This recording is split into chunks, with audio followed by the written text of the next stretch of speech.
Blueprint क्या है? Blueprint में आपको कैमरे पे अभी कैसे बताऊं, ये तो बहुत ही निजी चीज है। मैं कन्विंस हो चुका हूँ, ये ऊर्जा बायोलॉजिकल शरीर से नहीं मिली है। सलामी सैल्यूट पुलिस वाले वगैरह सब खड़े थे, पर मेरा ध्यान कहीं नहीं। कब लैट्रिन जाता हूँ ऐसा, उतने में मैंने सलामी लेके पेट पकड़े हुए मैं गया लैट्रिन में और नीचे बैठ गया। अब रे वोट दे विकास के नाम पर या जात के नाम पर? विकास कम जात हटी। आलोचना अनिवार्य है, वरना लोकतंत्र बर्बाद हो जाएगा। इंडियन पॉलिटिक्स का ड्रामा तो हमेशा से लेजेंडरी रहा ही है, पर आजकल तो ऐसा लगता है कि पूरे देश में सर्कस चल रहा है और हमारे पॉलिटिशियंस उसके ऑफिशियल क्लाउन इन चीफ बन चुके हैं। पहले के जमाने में नेता कम से कम प्रिटेंड तो करते थे कि उनके पास कुछ सॉलिड आइडियाज हैं, जबरदस्त प्लान है। अब तो सीधे बिंदास कहते हैं कि हाँ भाई हम तो ऐसे ही हैं। पूछ पड़ेगा मेरी। इतनी रॉ सेल्फ अवेयरनेस की पब्लिक को भी समझ नहीं आ रहा कि हंसे या रोए। डेमोक्रेसी का मजाक बना दिया गया है, जैसे कह रहे हो देखो भाई हम तो एफर्ट नहीं करने वाले, पर तुम वोट डालना मत भूलना, तुम्हारे पास और ऑप्शन क्या है। इसका रिजल्ट पूरे इंडिया में बिहार से लेकर बेंगलुरु तक आप देख सकते हो। इलेक्शन आते आते ऐसा लगता है कि पॉलिटिशियन ने अपने लो एफर्ट कंटेंट को और ज्यादा लो एफर्ट बना दिया है। हर 15 दिन में हमारा मंत्री जाके कूड़े के पहाड़ पे जाता है और उसको बोलता है खड़ा होके तेरे को जाना पड़ेगा भाई। पहले पॉलिटिशियन बोलते थे कि हम इस देश की सेवा के लिए आए हैं, अब बोलते हैं कि हम तो सिर्फ रील बनाने आए हैं, सेवा तो IT सेल कर लेगा। क्लास अब ठीक से सुना रहा है। ये है मैथिली ठाकुर, फेमस सिंगर और बीजेपी की अलीनगर से कैंडिडेट। एक इंटरव्यू दे रही थी। जर्नलिस्ट ने पूछा कि मैडम आपका डेवलपमेंट ब्लूप्रिंट क्या है कॉन्स्टिट्यूएंसी के लिए, पर मैडम का जवाब ये था। ब्लूप्रिंट क्या है? ब्लूप्रिंट में आपको कैमरे पे अभी कैसे बताऊं, ये तो बहुत ही निजी चीज है। लगता है मैडम कुछ और समझ गई। पब्लिक के लिए बनाया गया प्लान निजी चीज कैसे हो गई, कॉन्फिडेंशियल कैसे हो गया। जैसा एक्सपेक्टेड था वीडियो लाइट स्पीड से वायरल हो गया। सोशल मीडिया फट पड़ा मीम्स और ट्रोलिंग से। ये पूरा इंसिडेंट देखकर एक चीज तो क्लियर हो गई कि जो बहुत सारे नेता हैं, स्पेशली नए नवेले नेता, वो जीरो होमवर्क के साथ आते हैं और इन्हें इनका कोई गिल्ट, कोई पछतावा, कोई शर्म नहीं है। मैथिली ठाकुर को इतना ट्रोल किया गया कि लोगों ने बोला कि बीजेपी का पप्पू मूवमेंट हो गया। बेचारी खुद भी सोच रही होगी कि इससे अच्छा तो भजन गाने वाला करियर ही था, कहीं वो भी ना चला जाए। वैसे डेवलपमेंट के नाम पर इनका मस्त प्लान है अलीनगर का नाम बदलकर सीतानगर रख देने का। बिकॉज ऑफ कोर्स नाम बदलने से ही तो डेवलपमेंट होता है। भाई इस देश का क्या होगा? देश का क्या होगा? पहले मैं खुद तो बन जाऊं, फिर बाद में देश को बनाऊंगा। और वैसे भी तू देश का चौधरी लगता है साले। अब सिर्फ मैथिली को इतना बुरा भला मत कहो, अपने तेजू भैया तो लाइट ईयर्स आगे हैं। हेलीकॉप्टर से रैलियों पे रैलियां कर रहे हैं, दिल के साफ हैं और दिमाग के भी। एक पॉलिटिकल रैली में भाषण देते हुए माइक के सामने, कैमरे के सामने ही सब कुछ पूछ लिया। समस्या क्या है यहाँ पर? यहाँ पे सबसे पहले बढ़ जाओ, पीछे नहीं दिखाई दे रहा, बैठो। अच्छा वो ये नहीं पूछा कि प्लेनेट कौन सा है, ठीक है भूल जाते हैं। 3 लड़के हैं, गलती हो जाती है। ऐसा लगता है कि अब पॉलिटिकल पार्टीज अपने कैंडिडेट लकी ड्रॉ से निकाल रही हैं। जो पार्टी को जितना ज्यादा फंड देगा या जिससे पार्टी को ज्यादा से ज्यादा पब्लिसिटी मिलेगी, सोशल मीडिया फेम मिलेगा, उसे स्टेज से, फिल्म टीवी सेट से उठाकर नेता बना दिया जाएगा। जमीन से जुड़ा कार्यकर्ता जमीन पर कालीन बिछाता हुआ रह जाता है। कभी सेलिब्रिटी, कभी रिलेटिव, कभी कंप्लीटली आउटसाइडर। बस नाम चलना चाहिए, टिकट पक्का है। और जब जर्नलिस्ट उनसे कभी सवाल करते हैं तो इस तरह के हेलीकॉप्टर नेता घबरा जाते हैं। थोड़ा इसमें कंफ्यूज हो रहा हूँ मैं, शायद सोच के बोल लीजिए कि इतने सवालों का जवाब तो स्कूल में दे दिया होता तो आज ये सब ना करना पड़ता। क्या बोले मैं समझा नहीं। कुछ तो कैमरा बंद करने को बोल देते हैं ताकि उनकी एम्बैरेसमेंट रिकॉर्ड ना हो। पब्लिक अकाउंटेबिलिटी इनके लिए ऑप्शनल सब्जेक्ट है, दोस्ती बनी रहे, अपनी दोस्ती बनी रहे। ये ब्लूप्रिंट निजी चीज है। इस तरह का माइंडसेट बेसिकली जनता को मुंह चिढ़ाने जैसा है। नेता कह रहा है कि माना हमें कुछ नहीं आता, बट तुम गरीब जनता के पास ऑप्शन क्या है? तुम्हारी औकात क्या है कि ये शब्द बोले हो? अपना वोट दो चुपचाप और निकलो, वरना वो भी हम ब्राजील से डलवा लेंगे। कभी इसका नाम सीमा, कभी स्वीटी, कभी सरस्वती। 22 बार 10 बूथ में इसको वोट देने का मौका मिलता है। और जनता बेचारी क्या करेगी, उसने भी ये सब एक्सेप्ट कर लिया है। ये इतना ओपन सीक्रेट है कि नेता को भी पता है कि जनता क्या ही कर लेगी। उसकी मेमोरी इतनी छोटी है कि आज याद रखेगी, कल भूल जाएगी, और अगर याद भी रखेगी तो उसे एक लॉलीपॉप पकड़ा दी जाएगी, 5 साल चूसती रहेगी। ये रेवड़ी कल्चर। और ये मत सोचो कि ये सिर्फ एक पार्टी का प्रॉब्लम है, सब पार्टी इसमें सेम पेज पर है। बीजेपी, कांग्रेस, आरजेडी, जेडीयू, जिस पार्टी को आप जानते हैं, सब लोग एक ही थाली के चट्टे बट्टे हैं। इस हमाम में सब नंगे हैं। अगर आप सोच रहे हो कि ये सिर्फ लोकल लेवल पर होता है तो ऑफ कोर्स आप गलत हो। टॉप लेवल पर तो आपको जबरदस्त कंटेंट मिलेगा। हमारे माननीय प्रधानमंत्री जी ने न्यूज 18 को दिए गए एक इंटरव्यू में कहा था, बहुत ही फेमसली, आपने सुना ही होगा। पहले जब तक माँ जिंदा थी मुझे लगता था कि शायद बायोलॉजिकली मुझे जन्म दिया गया है। माँ के जाने के बाद मैं कन्विंस हो चुका हूँ ये ऊर्जा बायोलॉजिकल शरीर से नहीं मिली है। अब ये कॉन्फिडेंस है या डिल्यूजन, वो आप तय कीजिए। हम जैसे बायोलॉजिकल लोग नॉन बायोलॉजिकल एंटिटीज पर कमेंट नहीं कर सकते। लेकिन ये जितना फनी है उतना ही ज्यादा डिस्टर्बिंग भी है। जब लीडर्स खुद को गॉड सेंट मान लेते हैं तो अकाउंटेबिलिटी डस्टबिन सेंट हो जाती है। जब नेता को लगता है कि वो ऑर्डिनरी नहीं डिवाइन है तो पब्लिक सर्विस की जगह सेल्फ वर्शिप स्टार्ट हो जाती है। इनका क्रिटिसिज्म करने वाला कोई भी इंसान सीधे सीधे एंटी नेशनल हो जाता है। और अगर आप सवाल पूछो कि अनएम्प्लॉयमेंट, गरीबी, भ्रष्टाचार, इन सब का क्या हुआ, तो जवाब मिलेगा कि भगवान सब देख रहा है। हाउ कन्वीनियंट, जैसे यहाँ इस रैली में हुआ। एक सवाल पूछा गया कि आपने क्या क्या किया है, तो नेताजी जवाब नहीं दे पाए और बोले जय श्री राम। बहुत परेशान है, पूरे बीमारी परेशान है। केवल 3 घंटा बिजली मिल रहा है, 3 घंटा 24 घंटे 3 घंटा बिजली मिल रही है।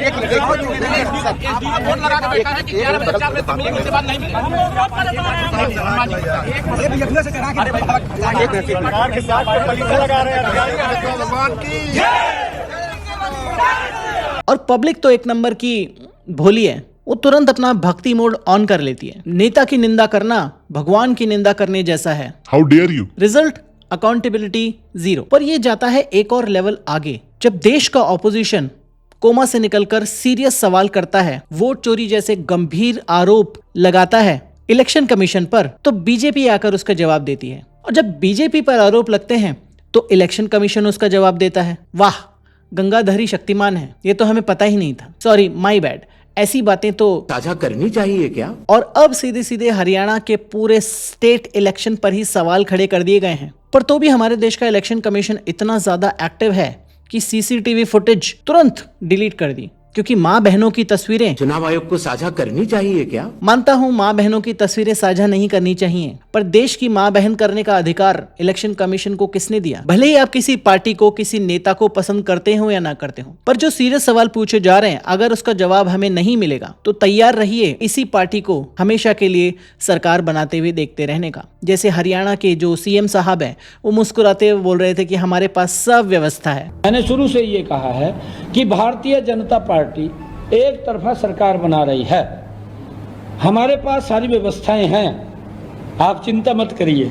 अब बिहार चुनाव में भी आपको यही व्यवस्था देखने को मिलेगी। पर चलिए, हम दाल रोटी खाने वालों को इन बड़ी बड़ी बातों से क्या मतलब, हम थोड़ा बिग बॉस ही देख लेते हैं जो चलता रहता है पार्लियामेंट में। वही पार्लियामेंट जिसे एक समय पर संविधान का मंदिर बताया जाता था, अब गाली गलौज का अरीना बन गया है। Case in point BJP MP Ramesh विधुड़ी। सितंबर 2023 में विधुड़ी साहब ने लोकसभा के इसी पटल पर ये जबरदस्त शब्द कहे थे मुस्लिम एमपी दानिश अली को।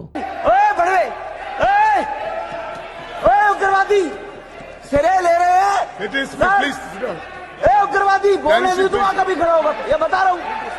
उग्रवादी ये तो क्रेजी पार्ट है ही, पर आप ध्यान से देखोगे तो विधुड़ी साहब के पीछे आपको हंसते हुए लोग दिखाई देंगे, जैसे कपिल शर्मा का शो चल रहा हो। इस बात पर बवाल भी मचा, देश भर में सवाल भी पूछे गए। राजनाथ सिंह साहब ने अपॉलॉजी भी दी। क्या सही में एक्शन लिया गया? ना, वो कब लिया जाता है। बल्कि विधुड़ी साहब को इनाम दे दिया गया, उनको राजस्थान इलेक्शन का इंचार्ज बना दिया गया। वाह, मतलब गाली दो और प्रमोशन पाओ, बढ़िया स्कीम है। जो पहले बंद कमरों में बोला जाता था, अब पार्लियामेंट फ्लोर पर लाइव टेलीकास्ट चल रहा है। बच्चे सही भाषा सीखेंगे इससे, और लोग भी क्या करें, लोग भी त्रस्त हो चुके हैं। वो श्रग करके बोलते हैं कि पॉलिटिक्स में ऐसा ही होता है। नहीं भाई, ऐसा नहीं होता। और क्रिमिनलाइजेशन ऑफ पॉलिटिक्स तो चेरी ऑन टॉप है। पहले पॉलिटिक्स में इक्का दुक्का क्रिमिनल को देखकर किसे तो शर्म आती थी, अब तो ये टिकट लेने का क्राइटेरिया बन चुका है। यहाँ मर्डर केस है तो क्या जनता हम पर फिदा है? ये डेटा सुनिए कि बिहार इलेक्शन के एक फेज में 32% कैंडिडेट्स क्रिमिनल केस वाले थे, और उसमें से 26% सीरियस चार्ज वाले, जिन पर murder, rape, attempt to murder के केसेस थे। मतलब 1 in 4 candidate was potential gangster. मतलब गैंगस्टर प्रीमियर लीग चल रही है। इनमें सबसे ज्यादा पॉपुलर हुए बाहुबली अनंत सिंह, जो पहले ही वायरल मीम बन चुके थे। ऐसे पागल ना बातचीत करते लोग सना के लाओ सिगरेट रे। और उनका एक एक इंटरव्यू लेने के लिए सारे चैनल मरे जा रहे थे, क्योंकि वायरल कंटेंट यहीं से तो आता है। पब्लिक को भी आदत हो गई है कि हाँ नेताजी गुंडे हैं पर काम करा देते हैं। पहले पॉलिटिशियंस कम से कम प्रिटेंड तो करते थे क्लीन इमेज रखने की, पर अब criminal background badge of honour बन गया है। चुनाव में जाति, ये भी कोई पूछने की बात है? पहले के वीडियो में बताया था ना, जाति जो कभी नहीं जाती। अबरी वोट जो करब, अबरी वोट दे विकास के नाम पर या जात के नाम पर? विकास कम जात है। विकास कौन जात है? बहुत बढ़िया। लोग ये सोचकर अपनी जात वाले नेता को वोट देते हैं कि कम से कम वो हमारे साथ खड़ा रहेगा, हमारे कॉन्फ्लिक्ट सुलझाएगा, हमें नौकरी दिलाएगा, या हम पर कभी कोई आपदा विपदा आ गई तो हमें निकाल तो लेगा, अपना ही आदमी है। कितने भोले लोग हैं। हमारा नेता कैसा हो, हमारी जात का हो, भले कैसा भी हो। अब मेन क्वेश्चन आता है कि ये सब क्यों हो रहा है? डेमोक्रेसी की इतनी गजब बेइज्जती क्यों हो रही है? सबसे पहला रीजन है blind fan base and identity politics. जब वोट रिलीजन, कास्ट या नेताजी के नाम पर मिलता है तो काम करने की क्या जरूरत है? काफी बार कहा भी जाता है कि कुत्ता को भी खड़ा कर दीजिए बीजेपी के नाम पर, वो जीतेगा 100%। हाँ, तो डेवलपमेंट प्लान कौन पूछेगा? मंदिर, मस्जिद, धर्म, जाति, ये सब काफी है। पब्लिक जब इन सब इमोशन के नाम पर वोट देगी तो लॉजिक और परफॉर्मेंस रिटायर हो जाएंगे। केस इन पॉइंट, विकास कम जात है।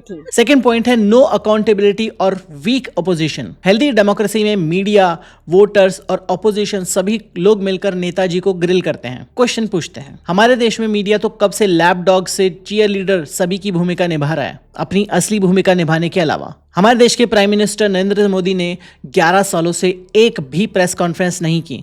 जब भी उनसे कोई कठिन सवाल, कोई मुश्किल सवाल पूछा जाता है तो या तो गहरी खामोशी, लंबी चुप्पी साध ली जाती है, या फिर देश को एक ऐसा ट्रिवियल मुद्दा दे दिया जाता है जिससे सबका ध्यान भटक जाए। ऑपोजिशन अधिकतर समय खुद कोमा में रहता है, पर जब कोमा से बाहर निकलता भी है और सीरियस सवाल पूछता भी है तो उसको कहीं पर भी कोई कवरेज मिलती ही नहीं। रिजल्ट, गेम बिना रेफरी के चल रहा है, जहां पर सब प्लेयर्स फाउल पे फाउल कर रहे हैं स्माइल करते हुए। नेक्स्ट है obviously money and muscle power. Election जीतने का फॉर्मूला अब सिंपल है, पैसा फेंको, वोट ले लो। बिहार जैसे स्टेट में हाफ से ज्यादा कैंडिडेट जो है वो करोड़पति हैं। जो ज्यादा खर्चा करेगा, जो ज्यादा दबंग दिखेगा, जो ज्यादा मुफ्त की रेवड़ियां बांटेगा, ऑफ कोर्स वही जीतेगा। जब ये चवन्नी फेंक फेंक कर नेताजी जीत सकते हैं तो असली काम क्यों करें? नेक्स्ट है पब्लिक सिनिसिज्म और अल्ट्रा लो पब्लिक एक्सपेक्टेशंस। जैसा मैंने कहा कि पब्लिक खुद भी फेडअप हो चुकी है। लोग बोलते हैं कि सब चोर हैं, फिर भी वोट उसको मिलते हैं जो सबसे ज्यादा मुफ्त की रेवड़ी दे दे। दारू की बोतल, नोट या कभी कभी खाली वायदे ही सही, बस पब्लिक का पेट इसी से भर जाता है। जब वोटर सीरियस नहीं है तो नेता सीरियस क्यों होगा? तो ये रेस टू द बॉटम बन चुकी है। पब्लिक सोचती है कि जो भी आएगा वो सब एक जैसे हैं,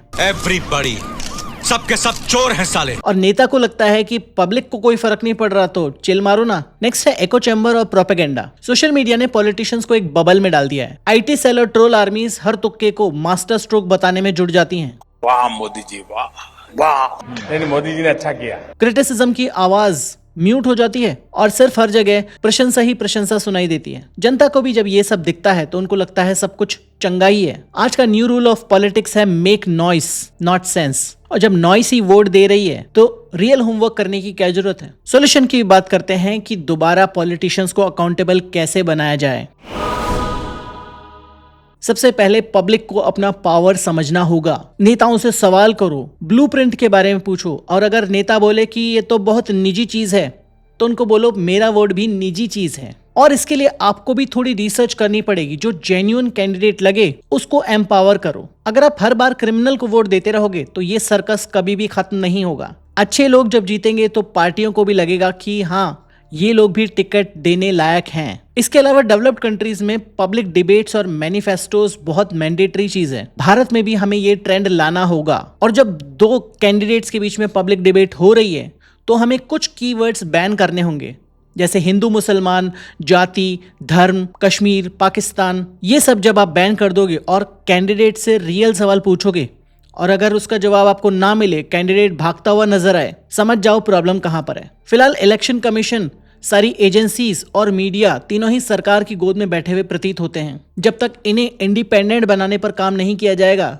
तब तक ज्यादा चेंज नहीं आ पाएगा। इसके अलावा हेट स्पीचेस और क्रिमिनल बैकग्राउंड वाले नेताओं पर इमीडिएट बैन लगे। पार्लियामेंट में गाली देने वाले, हेट स्पीच देने वाले नेताओं को हमेशा के लिए बैन कर दिया जाए। जो नेता चुनाव के दौरान ही पब्लिक का मजाक बनाता हुआ दिखे उसको तुरंत कॉल आउट किया जाए। जब नेताजी को भी लगेगा कि अब पब्लिक इमेज जा रही है, मीम्स बन रहे हैं, तो वो भी थोड़ा सा सीरियस होंगे। और मीडिया नेताओं से सवाल नहीं कर रहा है, लैपडॉग बना हुआ बैठा है, तो इंडिपेंडेंट क्रिएटर्स को, कॉमेडियंस को, यूट्यूबर्स को ही नेताओं से तीखे सवाल करने पड़ेंगे। आमने सामने ना सही, पब्लिक फोरम्स पर ही सही। और सबसे ज्यादा इंपॉर्टेंट बात, अपने वोट का सही इस्तेमाल आपको करना सीखना पड़ेगा। और अगर आपको कोई भी कैंडिडेट पसंद नहीं है तो आपके पास नोटा का भी ऑप्शन है, उसे मजाक मत समझिए। वोट ही आपका ब्रह्मास्त्र है जिसका इस्तेमाल हर 5 साल में आप करते हो, तो उसका सही इस्तेमाल आपको सीखना पड़ेगा। और इसकी शुरुआत हमें करनी होगी स्कूल से, सिविक लिटरेसी से। व्यक्ति को समझना होगा कि वोट देना हमारा हक ही नहीं, एक अकाउंटेबिलिटी है, एक जिम्मेदारी है। और अगर हम सही व्यक्ति को वोट नहीं दे सकते तो हम कंप्लेन करने का अधिकार भी खो देते हैं। बेसिकली डेमोक्रेसी का मूल मंत्र है कि जैसी जनता वैसा नेता। जब जनता जागरूक होगी तो नेताजी को भी जागरूक होना ही पड़ेगा। तो होपफुली आपको ये वीडियो पसंद आया होगा। इस तरह के वीडियो हम बनाते रहते हैं। इस तरह के और वीडियो देखना चाहें जहां पर हम अपनी प्राइवेसी की बात कर रहे हैं, which is not a joke, तो यहां पर आप क्लिक करके देख सकते हैं। इस वीडियो को लाइक कीजिए, ज्यादा से ज्यादा लोगों तक शेयर कीजिए, तभी YouTube इसे और ज्यादा लोगों तक दिखाएगा। मिलूंगा इस तरह के एक और वीडियो में, तब तक अपना ध्यान रखें एंड बी लॉजिकल।